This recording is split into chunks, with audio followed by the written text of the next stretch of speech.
for Purdue football news. Welcome to the Gold and Black Radio pregame show as we get you set for Saturday's kickoff. Now here's your host, Kyle Chartis. Purdue has to take care of its own business first as the Boilermakers host Northwestern at Ross-Ade Stadium Saturday. Purdue needs a couple of wins for a share of the Big Ten West title, then some help if it's to play in Indianapolis for a conference championship. We'll break all of that down on Gold and Black Radio. Kyle Chartis here with Tom Dienhart. We'll have Alan Karpik by to talk a little bit more about the Big Ten and the series history with Northwestern. All right, Tom, as I said, first things first for Purdue. It needs a victory against Northwestern. Purdue is a near 3-touchdown favorite in this game. You would expect that the Boilermakers would have a good opportunity to beat up on a Northwestern team that has really struggled here over the past few months. How much fight's left in this team, Kyle? They've lost 9 games in a row. You got to go all the way back to like August 27th, Ireland, to find the last time Northwestern won a game. Of course, they beat Nebraska overseas, so they're still winless in North America in 2022. And again, Kyle, they're not circling the drain. They are in the drain as we speak. You wonder, again, how much fight they have left.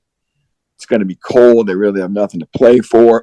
So, yeah, I mean, they look like they're primed to take another fall, but you know, Jeff Brom is still awfully worried. I guess there's always a chance Purdue could lose this game. And as we've seen, Kyle, every Saturday across every season, crazy outcomes unfold before our very eyes we never anticipated. So I guess there is a possibility, but again, it would be just an iconic faceplant if Purdue should somehow lose this game, you think. Iconic faceplant is a good way to put it. I think coaches are paid millions and millions of dollars to worry all the time, so not surprising that Jeff Brom is worried. Purdue played a good football game last week in a victory against Illinois, recovering after back-to-back losses. There were a lot of things that Purdue did well that you would hope, Tom, then would carry over to this week against Northwestern. Yeah, beginning with running the football, right? Sticking the ball in number 45's gut and letting him do his thing. I mean, Devin Mockabee is the real deal. That was his 4th 100-yard rushing game of the season, Kyle. Over 700 yards rushing with 3 games to go. When you count the bowl game, you should get to 1,000. Of course, the last back to do that was Corey Sheets way back in 2008 when you were sitting in the press box typing on your Tandy Radio Shack computer filing stories. So, yeah, I mean, again, run the ball. That was a good, another good development. Jeff Brom stuck with Devin Mockabee. And Aiden O'Connell, I thought, was back on track, right? Thought he had a couple rough games at Wisconsin and Iowa. Hit some big passes. The touchdown to Charlie Jones. You saw Payne Durham reemerge with a couple big TD catches. And how about the defense, Kyle? We heard so much about Chase Brown all last week. Doesn't even get 100 yards. First time he's held under 100 for the season. So we saw that run defense for this, which have been gashed by the Badgers and Hawkeyes, step back up against, again, an Illinois running game that was pretty formidable. Yeah, it seems like with Devin Mockabee, we might see a healthy amount of him on Saturday and maybe here over the last couple of weeks. I mean, the forecast, and we'll hear from Lisa Montgomery here in a couple of minutes. The forecast is not good for Saturday. It's going to be very cold once again. And so, you know, maybe with Mockabee and those kind of conditions against a defense this week and then a defense in Indiana next week that I think are 2 of the worst 3 teams in the Big Ten in terms of rushing yards allowed. It seems to me that Mockabee might even get 1,000 yards here over the next couple of weeks. But Purdue should be balanced again on offense, I would expect, because that might be the best avenue for Purdue to get a couple of victories. Yeah, you're right. And again, that was a good elixir for the offense in Champaign last week. Again, that was an Illinois defense ranked number 1 in America in total defense. Number 1 in rushing defense. I think number 1 in pass defense, number 4 in rush defense. So again, they had good balance against that defense, and you'd think it could carry over against the defense, which you described again is not so good for Northwestern. Struggling. They got beat 31-3 last week at Minnesota. The Gophers were playing a backup quarterback. So, yeah, you think maybe this is a laugh-a-thon, Kyle. Maybe the backup long snapper gets in this game. It's an empty the bench kind of a ball game, perhaps. I know Coach Brom wouldn't want to hear me say that, but it could shape up to be that. And And boy, if that happens, Kyle, I mean, you check another box if you're Purdue, and you're a step closer maybe to getting Indianapolis. So, yeah, I mean, there's a lot to be excited about heading into this game on Saturday. What does Northwestern do well, Tom? What do they got going for them? Evan Hall's a pretty good running back. He's a tough guy. He's not going to run away from you. More of a Army boot guy, between the tackles running back who, maybe they can get some traction with him. Maybe they can control the ball. Maybe they get first downs, keep the ball away from Purdue. I mean, I think that's one possibility for Northwestern. They've got a top 10 NFL draft pick at left offensive tackle, Peter Skoranek, who's an Outland Trophy finalist, I saw was just announced this week. He's a big-time player, but honestly, those are the two biggest things they've got going for them. There's nothing on defense that really stands out. Last week in Minneapolis, they played 4 quarterbacks. They've had some injuries. Not really sure who's going to take snaps on Saturday. Not that it may really matter. So again, just some real disarray under center for the Wildcats as they come into Ross-Ade Stadium. Purdue's a little bit beat up coming out of the game against Illinois, particularly on defense, and particularly if you break it down even more at linebacker. How do you think Purdue will be from a health perspective on Saturday? Yeah, pretty thin at linebacker. Jeff Rom said on Thursday, Clyde Washington, a reserve will linebacker, is out for the rest of the season. I believe he hurt an ankle at Illinois. Kieran Douglas was helped off the field with what looked like a right leg injury to me, but could put no weight on it. Jeff Rom said he's a game-time decision. I was surprised to hear that. I thought maybe Kieran was out, but so maybe Kieran Douglas plays. We'll be interested to monitor that. And up front, Kyle, the best defensive tackle, Branson Dean, is a game-time decision. I believe he had a high ankle sprain. Remember, he got hurt Saturday, came back in and played the game and finished and played well. I guess maybe post-game there was some swelling. Who knows? But he's supposedly a game-time decision. So, yeah, those are the guys to watch. Again, the linebackers in particular, they could be thin if Douglas can't go. I expect Jacob Wahlberg to start at Mike linebacker. Of course, O.C. Brothers is your number one will. Then that's where things start getting interesting, Kyle, the backups. Samisi Fakasieki could help you at both spots. Kyle, they may have to play guys like Ben Cryle and Yanni Karloftis, possibly. So, again, that LB spot is one certainly to watch. All right, let's take a break. We'll bring in Lisa here, get her forecast for Saturday, then Tom's conversation with Louis Vaquer to get a Wildcat perspective of things. That is coming up next. This is Golden Black Radio. Hey, this is Storm Team 18 meteorologist Lisa Montgomery. It's going to be a very cold and windy afternoon as the Boilermakers take on the Wildcats. Kickoff at noon will be cloudy and cold with a temp of 29 degrees. Winds will be gusty out of the southwest, gusting up to 36 miles per hour, so producing wind chills in the low teens and the single digits. Staying cold and windy till the end of the game with a high of only 32 degrees by 4 o'clock. Grab that winter coat, hat, and gloves and some hot chocolate as you cheer on Purdue. Let's get that win. Go Boilermakers. I'm Storm Team 18 meteorologist Lisa Montgomery. Experience unparalleled comfort, service, and cuisine at the Whitaker Inn. This Midwestern oasis is perfect for a relaxing staycation or weekend getaway. Escape from the ordinary at the Whitaker Inn. When it comes to land sales, it pays to have experts in your corner. Acre Pro Midwest Farm Group is your local farmland specialist. With decades of experience in Indiana agriculture, no one knows the market better. Whether you're doing a 1031 exchange or simply buying and selling farmland, your local Acre Pro agent will walk the land with you and ensure the deal is done right. Visit acrepro.com or call 765-587-3185 to talk to your local land expert today. Again, 765-587-3185.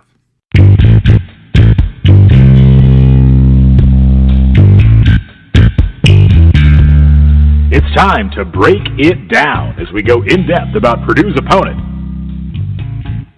Hey, really pleased to be joined by the definitive expert on Northwestern athletics, the great Louis Vaquer, WildcatReport.com. Louis is a good man, again, knows NU like nobody else I know walking the globe, and going to drop some knowledge on us. Louis, let's jump right in, my friend. Tell Purdue fans what they can expect from this Northwestern offense. I know there have been a lot of issues this year. Yeah, not a lot. I can tell you that. I was just looking up the numbers. They are now ranked 128th in scoring offense at 15.3 points a game. So that's not very good. They're coming off of a 3-point performance against Minnesota. They've been under 300 yards of total offense the last 3 weeks. And on top of that, the starting quarterback, Brendan Sullivan, left the game with an injury. And then Ryan Helinski, who started the season as a starter and now is the backup, he looked like he had a pretty serious leg injury. He went out. So Northwestern actually played 4 quarterbacks on Saturday, which is never a good sign. So right now, I'm not expecting a whole lot from Northwestern offensively. I mean, they've been really struggling for the past several weeks, and I expect it to continue. They are really looking for something, whether it's the running game, the passing game, something to hang their hand on. And it just hasn't happened for them all season. Defensively, Louis, what can we anticipate to see from Pat Fitzgerald's crew? Yeah, Northwestern has played pretty well the last couple of weeks. I mean, their problem most of the season has been big plays, but they've kind of cut that out the last couple of weeks. They've been a lot more solid, a lot more sound. But, Minnesota cranked up that ground game, and they ran for over 300 yards. And, I think they had 64 yards passing or something like that, because they didn't have to throw the ball at all. They just controlled the clock. They had the ball for over 40 minutes, and they just kind of pushed Northwestern around.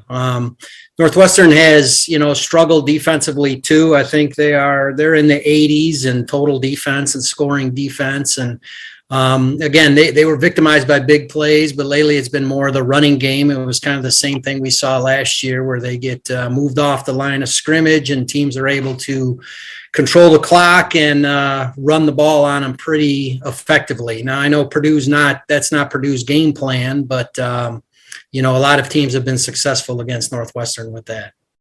Okay, Louis, I think Purdue's about a 17, 18-point favorite. Wildcats are in the midst of a 9-game losing streak, still have not won on American soil. Real quick, so how do you see this game unfolding Saturday, high noon Eastern time in Ross-Ade Stadium? Yeah, I'm not very optimistic in terms of Northwestern's performance. I just can't see them scoring enough. I think the defense might be able to keep them in the game for a little while. And if Purdue turns the ball over a couple times, they'll be able to hang in for a little bit. But in the end, I don't think that offense is going to score many points, and Purdue eventually will kind of wear them down. And, I think Purdue especially will be able to hit them with a big play or two, and the game will get away from them. So I would expect it'll be something around, 28-7, something like that. I don't think Northwestern will get more than a score or two. All right, you heard it from Louis Vaquer, WildcatReport.com, part of the Rivals Network. Thank you very much for enlightening us on Northwestern, Louis. Well, thanks for having me, Tom. Appreciate it. At Purdue Federal Credit Union, it's about a relationship that goes where you go, wherever you are in life. A relationship that's committed to free financial wellness resources, lower fees, and innovative digital banking solutions. Because we believe in people helping people. Let's build your financial future together. Purdue Federal Credit Union, your trusted financial partner for life. Federally insured by NCUA. Broadcasting from Gold and Black World Headquarters, north of Purdue's campus, this is the Gold and Black Radio Pregame Show. All right, let's bring back in Tom to get his perspective on the weekend, the Big Ten West, maybe the bowl picture as well. Brian Newbert is a little bit under the weather today, so we'll talk to Tom here as he jumps in. Purdue needs some help on Saturday, or at least here over the next couple of weeks, but it seems most likely that if Purdue is to get help, it could come on Saturday as Minnesota hosts Iowa. Minnesota, last I saw, was a 2.5-point favorite. I think the line started at 3 points, getting the home 3. That could be a game up there. What's the over-under, I wonder? Probably somewhere in the 30s. It might end up being like a 10-9 game. The weather here is going to be cold, and the Twin Cities colder, I would suspect. What do you think we'll see up there with the 4 o'clock Eastern start in Minneapolis? Yeah, it's going to be very interesting, like you said. 4 p.m. Eastern time kickoff. the battle for Floyd of Rosedale. And, Kyle, there is no love lost between these two programs. A lot of hate, a lot of vitriol. And that extends to coaches. Anybody who's monitored this rivalry from afar, knows PJ Fleck and Kirk Ferentz are not real good buddies, so to speak. So, and as you said, Kyle, Purdue needs the Gophers to win.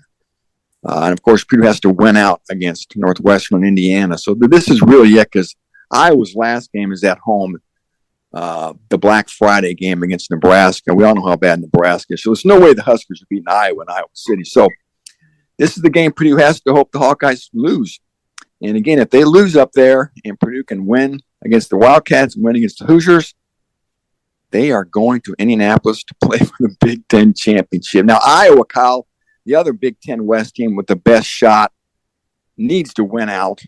And the thing that's out of their control is they need Illinois to lose a game, because they lost to Illinois. And, of course, the Illini play at Michigan Saturday. And, of course, that's a game almost assuredly Illinois will lose. So it's setting up pretty good for Iowa, too. The big personnel question for Minnesota is the health of Tanner Morgan. It sounds like he will be a game-time decision there, and the hours before that kickoff up in Minneapolis. Seems to me that if the Gophers are going to win, they need Tanner Morgan out there. Yeah, if they played the redshirt freshman last week, and that was against Northwestern. Of course, they won pretty handily at 31-3. But yeah, there's no doubt you're going to have to hit some passes to beat this very good Iowa defense. Maybe the best defense in the Big Ten. You think Morgan, with being a 6-year senior, obviously has the experience.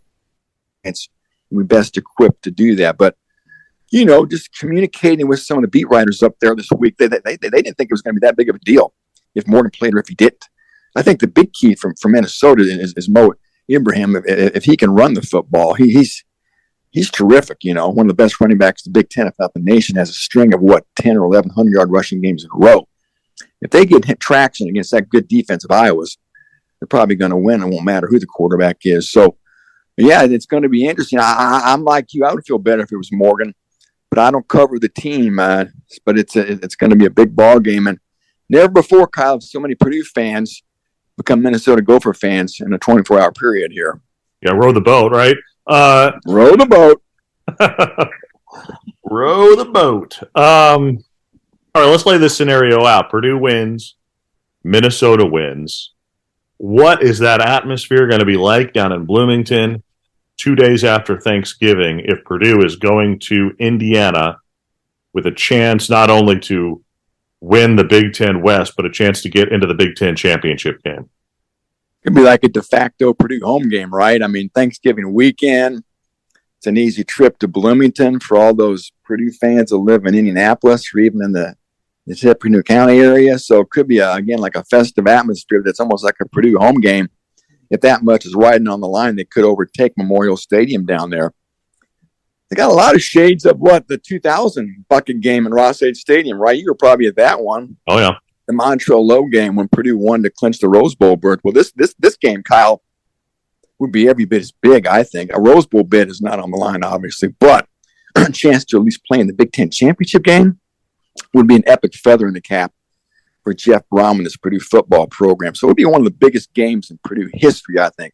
I don't believe that's an overstatement. So, yeah, it could be a lot of fun, a lot of pressure too, Kyle, right? A lot of pressure. You got the Big Ten, maybe the Big Ten West title berth on the line. You're playing your rival on their field. And Kyle, Tom Allen, those Hoosiers would love nothing more than to ruin Purdue's chances with an epic, upset victory on that day if they could pull it off. Yeah, that would become a dangerous day, more so than what I feel like it is right now, because Indiana's really scuffling. I'm not sure Indiana has the talent to beat Purdue, but if it's a game with that kind of impact, that kind of upset, and what that would mean to Purdue, man, Indiana would be ready to go, no doubt. Yeah, think of the stakes. Remember this. I remember the 1989 game, not to go way back in history, but remember that. I mean, there was no way Purdue was going to win that game, Kyle, right?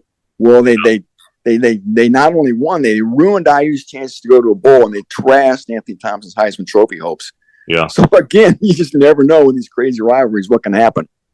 Yeah.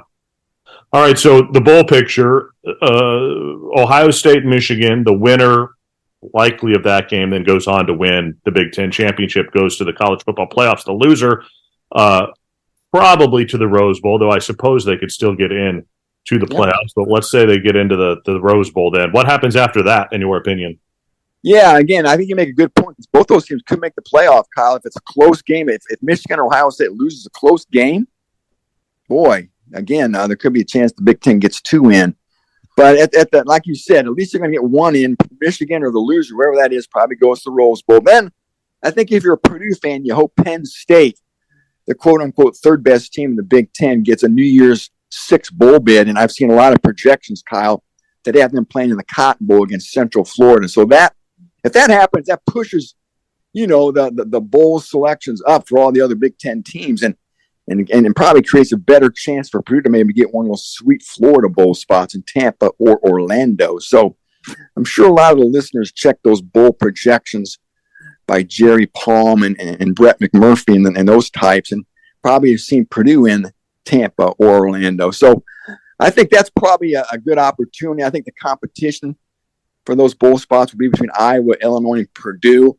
If for some reason Purdue does not land in the Sunshine State, looks like Charlotte, North Carolina, the Duke Mayo Bowl against an ACC team is a good possibility. If not there, Kyle, maybe the Pinstripe Bowl in less than balmy New York City. It could be another possibility as well. I want to see Jeff Brown get his head dunked in mayo after a Duke Mayo Bowl victory. Sure he'd be excited about that. I wouldn't want to be the guy trying to do it. No, not at all. All right, thanks. We'll bring it back here in a minute and talk some matchups and predictions as well. Take care, buddy. All right, let's take a break. We'll come back with more. You're listening to Golden Black Radio. On the far end of Main Street in downtown Lafayette, you'll find East End Grill. Industrial and classic, the restaurant is built like a steakhouse but handles like a bistro. East End Grill's menu includes creative starters, simple chopped salads, burgers, fresh fish and steaks, and the signature shrimp and grits. The staff prepares every item from scratch and emphasizes simple meals that incorporate fresh, local, and seasonal ingredients. A warm and inviting dining room features a cozy bar that includes a great selection of craft beer, inspired cocktails, and a robust and expanding wine list. Whatever your entertainment needs are, a cocktail at the bar, dinner with family, or a special event in the private dining room, the energized and attentive staff is here for you. East End Grill in downtown Lafayette, welcome to our table. What else is going on around the league? Let's take a look. It's the Big Ten Roundup. Let's bring in Alan Carpet to talk a little bit of Big Ten football in the second to last weekend of the season. Let's check out 5 games other than the one that we will be watching in West Lafayette, including a big one in Ann Arbor. Number 3, Michigan hosting the Fighting Illini, who have lost 2 straight, including to Purdue last weekend. Michigan is an 18-point favorite in this one. Obviously, Illinois has a lot to play for still. I think everyone, literally, Alan, everyone, is counting this as an Illinois loss and sort of disregarding the Illini when it comes to the race now in the Big Ten West, which is hard to believe considering they were sort of the leader only a couple of weeks ago. But this seems like a pretty big uphill climb for the Illini. Yeah, no question. I mean, I think that it does make it a little bit dangerous if you're Michigan. Michigan has not thrown the football very well.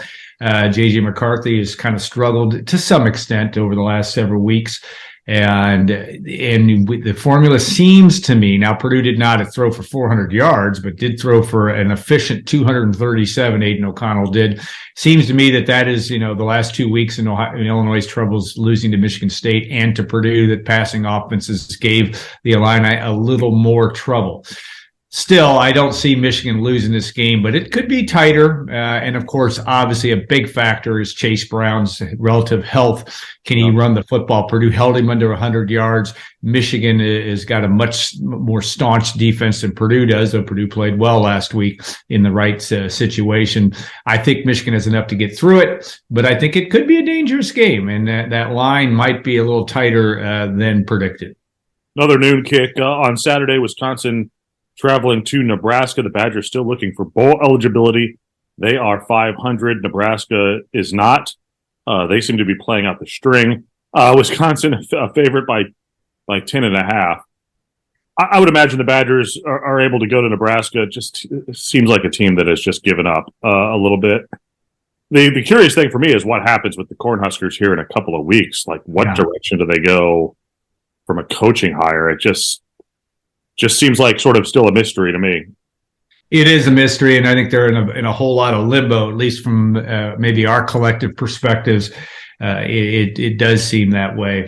Nebraska's defense has been good enough at times. It wasn't all that good in Ross-Ade Stadium, but Purdue did throw for a lot of yards in that game.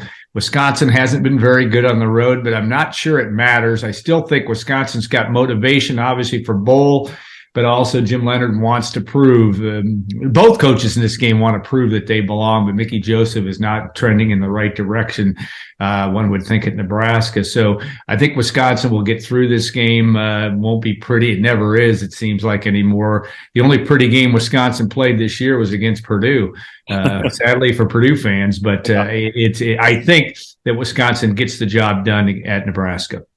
Noon kickoff in East Lansing. Indiana travels to take on the Michigan State Spartans. Indiana has won now, Alan, just one of its last 16 Big Ten games. That's quite the streak for the Hoosiers. They won their opener this year against Illinois and have lost every game since. And they, again, for the second year in a row, have quarterback questions. Maybe Dexter Williams II will start this game in East Lansing. But, man, this is an Indiana team that is just sort of limping along against a Michigan State team that's back to 500 and has an opportunity to get bowl eligible. It's a 10-point favorite on Saturday. Yeah, I think Michigan State has been an enigma to some extent, or maybe it just had the year that they kind of settled back down to. I mean, that was a storyline for them. But Indiana is in shambles, it appears. Michigan State is one of the worst. Indiana is one of the worst pass defenses in the Big Ten. I think he's getting up the most yardage in the league. And Peyton Thorne has been good enough, and they may not have to throw for 400 yards against Indiana to beat them soundly. And then Michigan State's got some motivation. I mean, they got to get a chance to get to a bowl.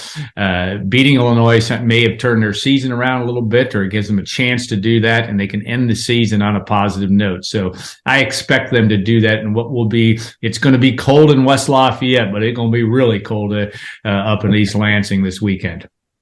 Number 2, Ohio State travels to Maryland at 3:30 on Saturday. This felt like maybe it'd be a scary game for the Buckeyes. Doesn't really feel that way right now. Ohio State, a near 4-touchdown favorite against a Maryland team that it's probably good it got to 6 wins already, because, man, that was a real egg it laid against Penn State last weekend. Not really sure what happened to the Terrapins there, but Ohio State clearly with a ton to play for before it takes on Michigan next week. Yes, that's maybe the only thing that would scare you is looking ahead. Ohio State has injuries at running back. It's hard to know who's going to play that. But as I always have said, you put Ohio State's 4-string running back at Purdue, and he might be the Boilermakers' all-time leading rusher by the time he's done. So Ohio State has enough talent to get the job done. Their defense has been good enough, really, the 7th or 8th best defense in the country right now. Maryland can't protect its quarterback, even though he is fleet. I think Ohio State will get the job done in relatively easy order. As soon as the Purdue game is over, all eyes, at least around here, will turn to that 4 o'clock kickoff in Minneapolis. Many Purdue fans, I'm sure, will be rowing the boat, hoping that PJ Fleck and company can defeat Iowa. The Gophers come in 7-3, Iowa 6-4, though both teams, of course, tied in the Big Ten. And, of course, Purdue needs an Iowa loss. Minnesota is a slight favorite, 2.5 points, basically getting the home 3. The big question about the Gophers is Tanner Morgan and the status of the veteran quarterback. It sounds like that's going to be a game day type decision for the Gophers. So we will see. If he does not go, it seems to me that changes the outlook a lot for that game between Iowa and Minnesota. Well, Iowa is one of the few teams I can think of that can post 146 yards in total offense and beat Wisconsin like it did. I just have to have a feeling that don't sleep on Iowa. If Tanner Morgan's not healthy, I think Iowa is going to win this game. We say it every week. It'll be a 3-2 type game, maybe. Going to be cold up in Minnesota as well. Minnesota wins games when it runs for 170 yards. Running for 170 yards against Iowa is a tough thing tough thing for the Gophers to achieve. I would guess. So I kind of like, even though not the Purdue perspective, but I think Iowa, especially if Tanner Morgan doesn't play, will find a way to win this game in a low-scoring affair. That's a Big Ten roundup. Let's go back in time. With a historical look, here's Alan Karthik. All right, Al, let's take a historical view at Purdue and Northwestern. The Boilermakers have dominated this series in general, but this is a wild one to me. Purdue has not won against Northwestern in Ross-Ade Stadium since 2007. That seems hard to believe. It is hard to believe. And Purdue's won a couple games won the game in Evanston, obviously, with Dellinger's last second kick in 2019, won the game last year up at Wrigley Field, not in Evanston. But yeah, it's been very, very bizarre. It's been the longest streak. Purdue used to really dominate. It has beaten Northwestern, has its greatest series advantage against the Wildcats of any other team in the Big Ten. So it is interesting that it's been a very, very long time since that's happened. They will play on Saturday, as we heard from Lisa earlier, in less than ideal conditions from a temperature point of view. It's not going to be very warm in the 20s. Purdue has played some cold games before. The coldest game I could remember, you look back at the temperature, and it doesn't sound as cold as what it felt to me, but I was not wearing a shirt. I forgot to bring a shirt to the 2000 bucket game, the Rose Bowl clinching game. The stats that you look at on the box score tell you it was 38 degrees. It did not, Alan, feel like 38 degrees.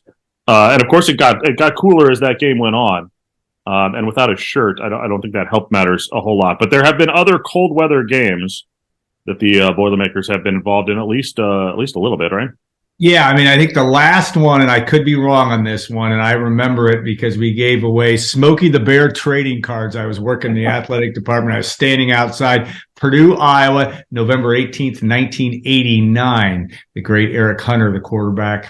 Game temperature at that one was 28 degrees. I don't remember many games that have started with temperatures in the 20s in Ross-Ade Stadium, and it looks like it's going to be that way with that noon kick.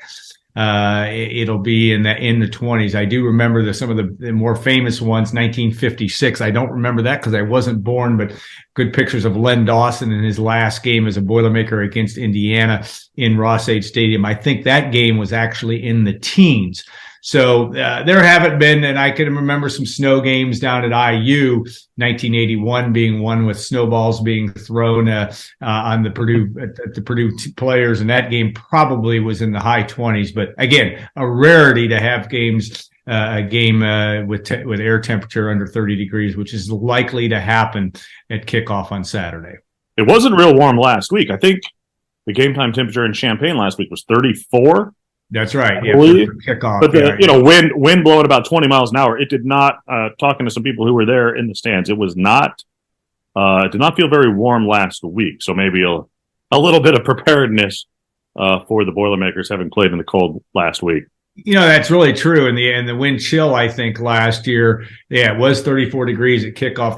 The feel like temperature was in the mid 20s at best. And you know how much we love weather here. So we're spending all this time talking about that. But I think that actually helps Purdue. Those games come down to will and whether you want to really play or not. And one would think that will be Purdue's advantage come senior day. The Boilermakers will have motivation and a pretty good crowd. How many people show up will be interesting, but they're within a couple thousand of being sold out, and that's a good thing for senior day.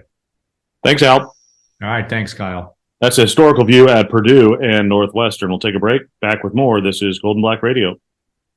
Designing and building since 1968, T&W has changed the way people think about construction. T&W's three-stage approach to designing and building is unmatched throughout the construction industry. Learn more about T&W's people, passion, and projects at twdesignbuild.com. Broadcasting from Gold and Black World Headquarters north of Purdue's campus, this is the Gold and Black Radio Pregame Show. All right, Tom, let's talk some matchups and give our predictions as well for Purdue and Northwestern. Look, to me, it seems like in the cold and Ross-Ade, Purdue's going to want to run the football here against a defense that's not very good at stopping the run. It seems like a pretty simple formula. Run the football, let Aiden O'Connell be efficient, similar to what he was last week, make the big throws when he needs to, as he did against the Fighting Illini. I think if you do those things, you can sort of ground out like a 30-10 type win, maybe similar to what Minnesota really did last week. Though the Gophers really didn't throw the ball at all. Purdue certainly will throw the ball. But that seems like a pretty good formula to beating Northwestern. Yeah, you're exactly right. No need to get fancy here, right? No need to go real deep in your playbook. I wouldn't think if you're Jeff Braun, you'd probably beat these guys with 10 plays if you execute them right and just don't beat yourself with silly mistakes. And yeah, I think a heavy dose of Devin Mockabee is needed. There's no doubt about that. And I would suspect we're going to see that. And if that's working, we all know what that would do for the play action pass game of Aiden O'Connell hitting, of course, Charlie Jones. We saw TJ Sheffield too last week, Kyle, I think, step up. Yeah. And I guess continue to sort of assert himself as that number 2 wide receiver behind number 15, Charlie Jones. And boy, it was good if you're a Purdue fan to see Payne Durham, have a big game. It seems like there's some Saturdays he's a non-factor. Maybe he gets forgotten about, but I tell you what, when they involve Payne Durham, boy, it seems like good things usually happen. And then it certainly was the case last week in Champaign. So try to get him the ball too. Jump on this team early, Kyle. If there's any fight in them, take it out of them. See how much they want to be there. Punch them in the nose. Maybe they fold their 10 early. Yeah, Purdue still hasn't started well in the last few games. A good start against Northwestern would certainly go a long way toward making a difference. For the Boilermakers defensively, it had to be a good game last week in terms of, getting some of the mojo back, playing with some confidence. Outside of that one drive, the first drive for the Fighting Illini, Purdue's defense really played pretty well. You like to see that again against a Northwestern team that really doesn't scare you offensively. Yeah, there's no doubt. I mean, Chase Brown was a good back for Northwestern. Evan Hull's a good back, but just like Illinois, they try to make Tommy DeVito beat you, and Tommy DeVito can't beat you, and whoever's playing quarterback for Northwestern can't beat you. So obviously, you gang up to try to slow down Evan Hull, get him in 2nd and 8, 3rd and 7, and then make NU try to do something in the pass game. I don't think they're going to be able to do it, even though Purdue's secondary has had its struggles. I don't think Northwestern can beat you passing the football. Again, they can get some traction running it. So again, you gotta sit on the run game, and we know Purdue has had success against most run games this year, and I suspect that's going to be Ron English's MO on Saturday. All right, what's your prediction? I've got Purdue 49, Northwestern 13. This is going to be like one of those 1980s Purdue Northwestern matchups where every time they rolled into West Lafayette, Kyle, Purdue crushed them. And just a quick FYI, I can't believe this, but Purdue has not beaten Northwestern in Ross-Ade Stadium since 2007. They've won the last 5 trips here. Can you believe that? Yeah, it's hard to believe. I mean, it just really is. And part of it is that the oddity of Northwestern playing well in even numbered years, aside from this year. So they've had good teams like in 2018 and all of that when they have played at Ross-Ade, and bad teams in the odd years. Of course, this team here in 2022 is not very good. But yeah, that is an odd stat to say the least. I've got the Boilermakers with a victory. I don't have it by as big a margin as what you do. I think 35-10, somewhere in that neighborhood. I think the Boilermakers get an early lead and then just sort of lean in on it a little bit with the running game and get out of Ross-Ade as quickly as possible. I just don't think Northwestern can put up much of a fight, nor do I feel like the Wildcats really want to. So I think Purdue will get an early lead. build on that a little bit and make it a pretty good yet cold afternoon in Ross-Ade Stadium. Thanks, Tom. Take care, buddy. All right, if you like the podcast, be sure to rate us 5 stars, leave us a comment as well. We do appreciate that. You can subscribe on your favorite podcast app by searching for Gold and Black Radio. Thanks to our sponsors as well. And for Tom Dienhart and Alan Karpik, I'm Kyle Charters. Thanks for listening. This is Gold and Black Radio.